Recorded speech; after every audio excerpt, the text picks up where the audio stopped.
రాజధాని అమరావతి కరప్షన్ ఆకాశాన్ని అంటుతోందని ఆరోపించారు విడుదల రజని. బిల్డింగ్ అద్దాలకి 2500 కోట్లు ఖర్చు చేస్తున్నారని మండిపడ్డారు. ప్రశ్నిస్తే అమరావతి వ్యతిరేకులు అంటున్నారని ఆగ్రహం వ్యక్తం చేశారు. అమరావతికి వైసీపీ వ్యతిరేకం కాదని, అమరావతి పేరుతో జరిగే దోపిడీకి మాత్రమే తాము వ్యతిరేకమన్నారు రజని. రాజధాని పేరుతో మాత్రం ఈ కూటమి ప్రభుత్వము వీళ్ళ యొక్క కరప్షన్ ఆకాశానికి అంటుతోందనే చెప్పొచ్చు. ఎందుకంటే తాజాగా అమరావతి పేరుతో అక్కడేదో అద్దాలు బిగించడానికి 2500 కోట్లు మరి ఖర్చు చేస్తూ ఉన్నారు. పర్ స్క్వేర్ ఫీట్ రూపీస్ 18,500, 18,500 రూపాయలు స్క్వేర్ ఫీట్కి ఖర్చు చేస్తూ మరి వీళ్ళు ఈ యొక్క ప్రతిపాదనలతో ఈ యొక్క విధంగా ఖర్చు చేయాలనే ఉద్దేశంతో అడుగులు ముందుకు వేస్తున్నారు. నిజంగా ఈ ప్రైస్ అనేది షాకింగ్ ప్రైస్. మన దేశంలో ఎక్కడ కూడా ఉండదు. ఎంత యూ నేమ్ ఇట్ లైక్ ఎంత పెద్ద కాస్మోపాలిటన్ సిటీ అయినా, మెట్రోపాలిటన్ సిటీ అయినా, ఏది తీసుకున్నా big cities you name it like Hyderabad, Chennai, Bengaluru, ఎక్కడ చూసినా కూడా ఇంత కాస్ట్, ఢిల్లీతో సహా ఎక్కడ కూడా ఇంత కాస్ట్ అనేది లేదు.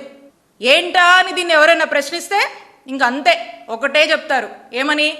వీళ్ళు ప్రశ్నిస్తున్నారంటే అమరావతికి వ్యతిరేకమని దుష్ప్రచారం చేస్తారు.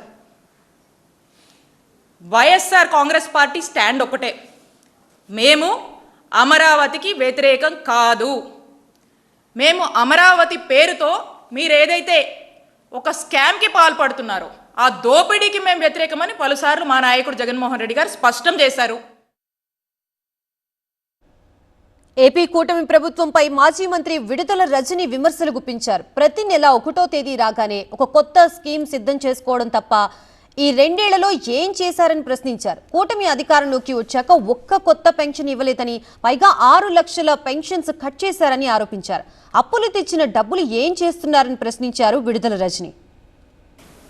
1వ తారీఖు వచ్చిందంటే చాలు వీళ్ళు ఇక ఒక స్కిట్ రెడీ చేసుకుంటూ ఉంటారు.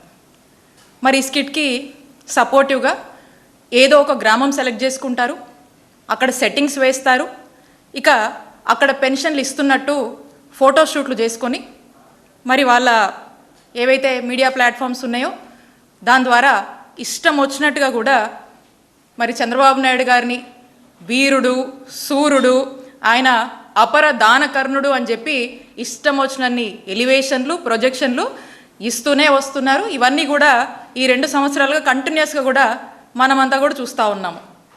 ఇక వాస్తవానికి వస్తే ఇప్పుడు వరకు కూడా చంద్రబాబు నాయుడు గారి ప్రభుత్వం అధికారంలోకి వచ్చాక ఒక్కటైనా కొత్త పెన్షన్ ఇచ్చారా అని నేను చంద్రబాబు నాయుడు గారిని ప్రశ్నిస్తున్నాను.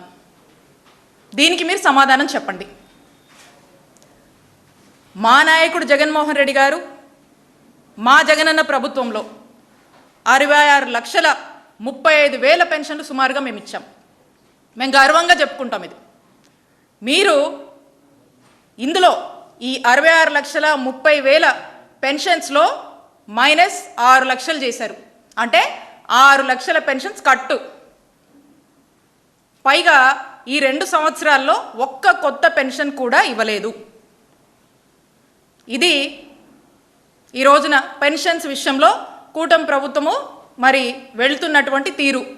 దీనికి ప్రతి నెల ఆర్భాటాలు, ఫోటోషూట్లు, ఇదంతా మనం చూస్తూ ఉన్నాం. వీళ్ళు అధికారంలోకి వచ్చాక 3,61,000 కోట్లు చంద్రబాబు నాయుడు గారు అప్పులు చేశారు. మరి ఈ అప్పులు చేసిన డబ్బులు ఏం చేస్తున్నారు? ఏమైనా స్కీమ్స్ ఇస్తున్నారా? అది లేదు. సరే, ఇన్ని డబ్బులు తెచ్చారు కదా, ఒక కొత్త పెన్షన్ ఇవ్వచ్చు కదా, దాని మీద కూడా ధ్యాస లేదు.